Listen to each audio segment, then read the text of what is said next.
नमस्कार, हमें है आपकी सेहत का ख्याल और हर रोज हम आपके लिए लेकर आते हैं न्यूज 24 का ये खास प्रोग्राम संजीवनी। मैं हूं आपके साथ दीपिका यादव और मेरे साथ हैं जाने माने आयुर्वेदाचार्य डॉक्टर प्रताप चौहान। डॉक्टर चौहान, बहुत बहुत स्वागत है आपका। नमस्कार जी। क्यों बढ़ रहे हैं आंखों के नीचे सफेद धब्बे? क्यों बढ़ रहा है आंखों के पास फैट? क्यों छिन रही है आंखों की खूबसूरती? कहीं ये बढ़ते कोलेस्ट्रॉल का असर तो नहीं? डॉक्टर प्रताप चौहान के साथ देखिए संजीवनी। कई बार आंखों के ऊपर हल्के पीले रंग के मांस के गुच्छे या फिर बहुत छोटे लंप बन जाते हैं। या ना सिर्फ ना आंखों की सुंदरता को खत्म कर देते हैं, बल्कि इनको अगर नजरअंदाज किया जाए तो ये सेहत के लिए भी खतरनाक हो सकते हैं। आंखों के आसपास ये धब्बे, ये फैट डिपॉजिट्स क्यों हो जाते हैं, आइए जानते हैं डॉक्टर चौहान से। डॉक्टर चौहान, आंखों के आसपास कुछ लोगों के सफेद धब्बे या फिर मांस के गुच्छे हो जाते हैं, ये क्यों होते हैं? आखिर क्या ये कोई बीमारी है?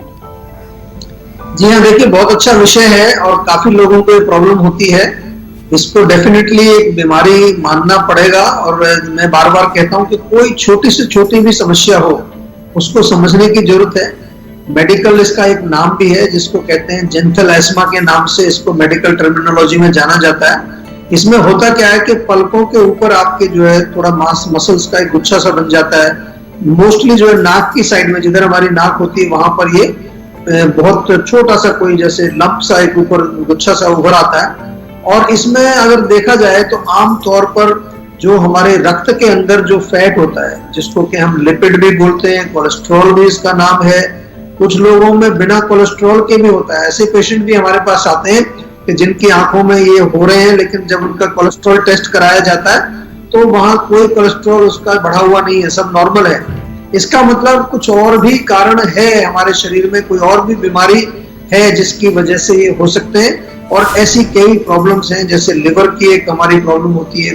लिवर का अगर हमारा फंक्शन ठीक नहीं है, क्योंकि कोलेस्ट्रॉल वहीं पर बनता है, फैट वहीं पर जो है कई बार मेटाबोलाइज होता है, तो लिवर की प्रॉब्लम हो। कई लोगों को डायबिटीज की वजह से, कई लोगों को किडनी की अगर प्रॉब्लम हो उसके कारण भी हो सकता है। या कुछ लोगों को जो हाइपोथायराइड होता है, हाइपोथायराइड में क्या होता है, हमारा मेटाबॉलिज्म जो है वो थोड़ा सा जो है स्लो होकर के आपका पूरा जो है मोटापा बढ़ जाता है, फैट बॉडी में जमा होने लगता है। तो ये सब कारण है। आयुर्वेद की दृष्टि से अगर हम देखें तो हमारे यहाँ तो अगर हम सिंपल तरीके से समझने की कोशिश करें तो हमारे जो पेट में आम बनता है, एक चिकना पदार्थ जो बनता है, जो कि अपच या इनडाइजेशन की वजह से बनता है। और जब ये बनता है तो ये रक्त में मिलकर के कहीं पर भी जाकर के जमा हो सकता है बॉडी। शुरुआत में अगर देखें तो इसमें कोई लक्षण होते नहीं है, कोई प्रॉब्लम होती नहीं पेशेंट को, एक्सेप्ट थोड़ा सा देखने में बहुत बुरा लगता है। लेकिन अगर हम इसका इलाज नहीं करेंगे तो आगे चल करके इसमें थोड़ा दर्द भी होने लगता है और भी कॉम्प्लिकेशंस जिसके कारण हमारे शरीर में हो सकते हैं। आप थोड़ा ध्यान से सुनिए, आज इसके बारे में विस्तार से बात करेंगे। क्या क्या चीजें आप घर पे कर सकते हैं और किस प्रकार से हम आयुर्वेद में इस रोग का इलाज करते हैं, सारी चीजें आपको विस्तार से समझाएंगे। थोड़ा गौर से सुनिए, ध्यान से सुनते रहिए। कौन से रोगों को जड़ से मिटा सकती है रोजमेरी, बताएंगे संजीवनी टिप्स में डॉक्टर चौहान, लेकिन अब से थोड़ी देर के बाद। डॉक्टर चौहान की आंखों के ऊपर जमा हुए इन फैट्स को अगर नजरअंदाज किया जाए तो क्या ये किसी गंभीर बीमारी का रूप भी ले सकते हैं या इनसे कोई खतरा नहीं होता? देखिए, मैंने अभी कहा कि कोई भी प्रॉब्लम हो हमारे शरीर में, छोटी से छोटी प्रॉब्लम भी गंभीर रूप ले सकती है, वो बहुत खतरनाक बन सकती है। क्योंकि जो हमारा शरीर है उसको चलाने का एक तरीका है, उस तरीके से वो चलना चाहिए। सबसे पहले तो हम ये जान लें कि अगर हम कोलेस्ट्रॉल की बात करें तो नॉर्मल कोलेस्ट्रॉल किसको कहते हैं? हमारे जो लिपिड प्रोफाइल का कभी आप टेस्ट कराते होंगे, उसमें कुछ पैरामीटर्स आते हैं। सबसे पहले उसमें टोटल कोलेस्ट्रॉल एक आता है। टोटल कोलेस्ट्रॉल अगर आपका 200 से अधिक है तो आपको थोड़ा सा सतर्क होने की जरूरत है।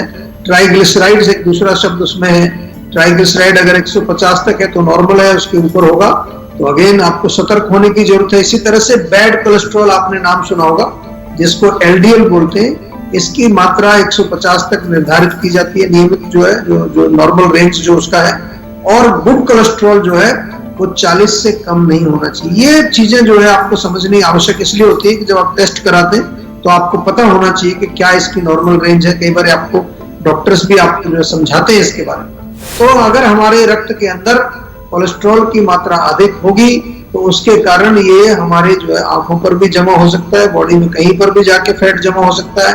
और इसको अगर हम नजरअंदाज करेंगे तो क्योंकि ये रक्त में मिश्रित एक फैट है, एक चिकनाई है, ये चिकनाई अगर हमारे शरीर में कहीं पर भी छोटी छोटी नालियों में जाएगी, हमारी रक्त वाहिनियों में जाएगी, खास तौर से अगर हार्ट के अंदर जाएगी तो वहां ब्लॉकेज पैदा कर सकती है, हार्ट की प्रॉब्लम हो सकती है, स्ट्रोक कई बार आ जाता है लोगों को, जो है कोई ऊपर जो हमारी आर्टरी सप्लाई कर रही है ब्रेन में, वो अगर ब्लॉक हो जाए, या शरीर के किसी भी हिस्से में अगर हमारे रक्त के अंदर किसी प्रकार की ब्लॉकेज आ जाती है, रुकावट आ जाती है, तो उससे अनेक प्रकार के रोग हो सकते हैं। जैसा मैंने पहले भी कहा कि लिवर की प्रॉब्लम भी इसमें हो सकती है, हार्ट की प्रॉब्लम हो सकती है। और आयुर्वेद की दृष्टि से हम इसको कहते हैं स्रोतोदुष्टि, यानी कि जो चैनल्स हैं, स्रोतस हैं, उनमें किसी प्रकार का अगर प्रदूषण आ जाता है, कोई टॉक्सिन आ जाते हैं, तो उसको आयुर्वेद में कहा जाता है स्रोतोदुष्टि। और स्रोतोदुष्टि के कारण बहुत सारी बीमारियां आयुर्वेद में होती हैं, इसलिए थोड़ा सा सतर्क रहने की जरूरत है, अपने खून को साफ रखने की जरूरत है और खाने पीने में भी विशेष ध्यान रखने की जरूरत है। और इस वक्त हमारे साथ दिलीप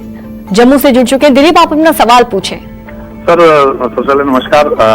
मैं दिलीप बोल रहा हूँ जम्मू से, और मैं आपका प्रोग्राम रेगुलर देखता हूँ और काफी घरेलू उपाय हम करते हैं जो आप बताते हैं और काफी हमें आराम मिला है। सर, मैं अपने बच्चे के बारे में पूछना चाह रहा था। मेरा बेटा है 8 साल का, उसको मिर्गी के दौरे पड़ते हैं। आपसे हमने बहुत बार सुना संस्कृति, ब्रह्मी वगैरह इन चीजों का, गिलोय का सेवन हमने करवाया, बट अंग्रेजी दवाइयां भी चल रही हैं उस चीज के लिए, बट उसको अचानक ही दौरे पड़ जाते हैं और वो एकदम गिर जाता है नीचे और कोई पता नहीं लगता, अनकॉन्शियस सा रह जाता है और उसको काफी चोटें भी आती हैं उस दौरान।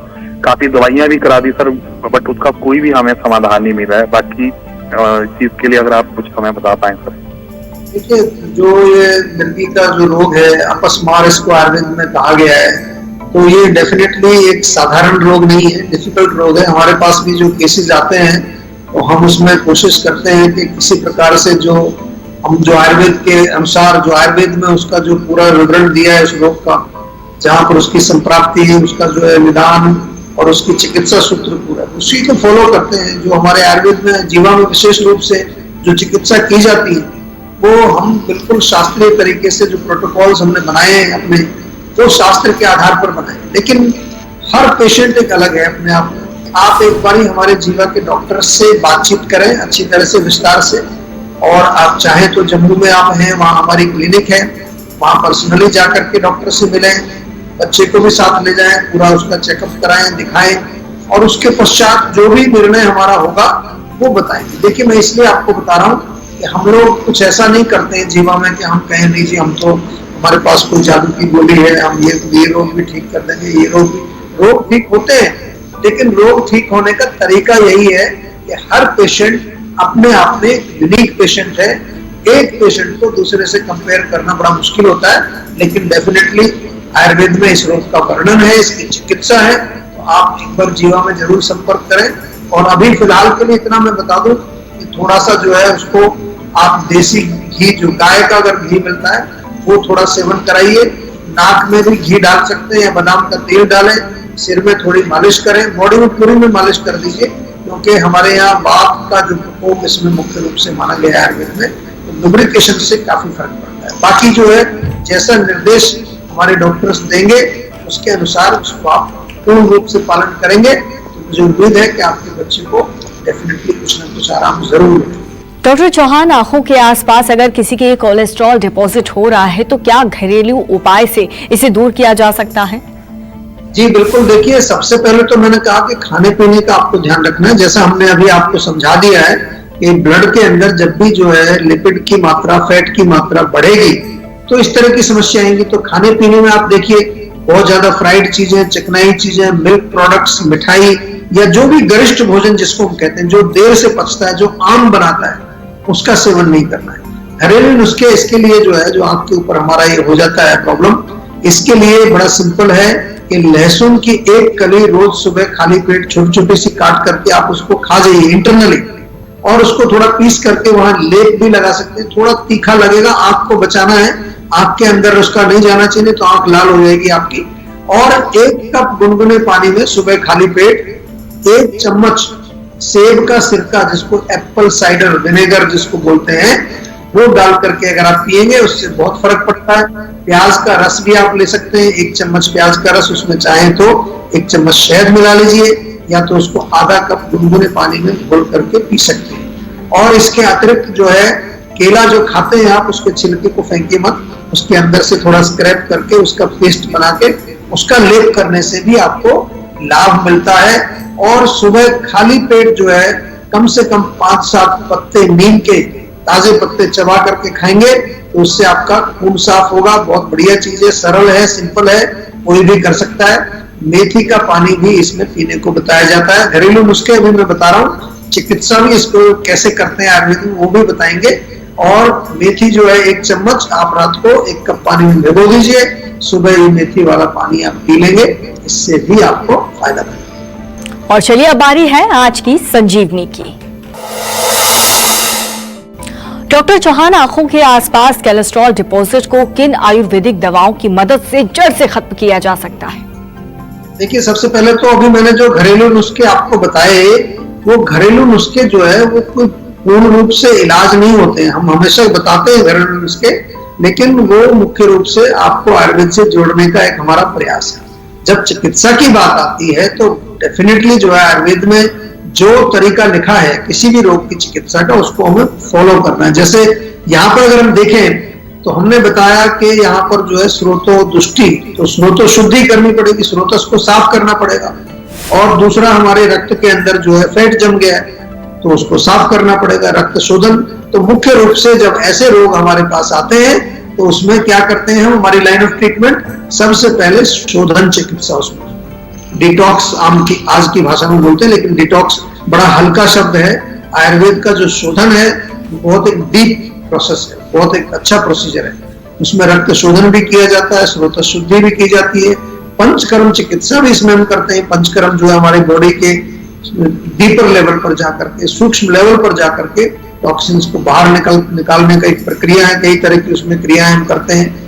निदान परिवर्जन एक बहुत इंपॉर्टेंट चीज है। मैंने अभी आपको बताया कि गरिष्ठ भोजन, चिकनाई वाले फूड, वो उसका कारण है। तो निदान को हटाना भी बहुत आवश्यक है। ऐसा नहीं कि इधर आप इलाज करते रहे, बहुत सारे लोग इधर कोलेस्ट्रॉल की गोली खा रहे हैं, उधर पराठा रोज खा रहे हैं, उसका कोई मीनिंग नहीं है। वो ऐसा हुआ कि आप स्नान करके आए बाहर और अपने शरीर पर मिट्टी डाल दी, बहुत लोग करते हैं ऐसा।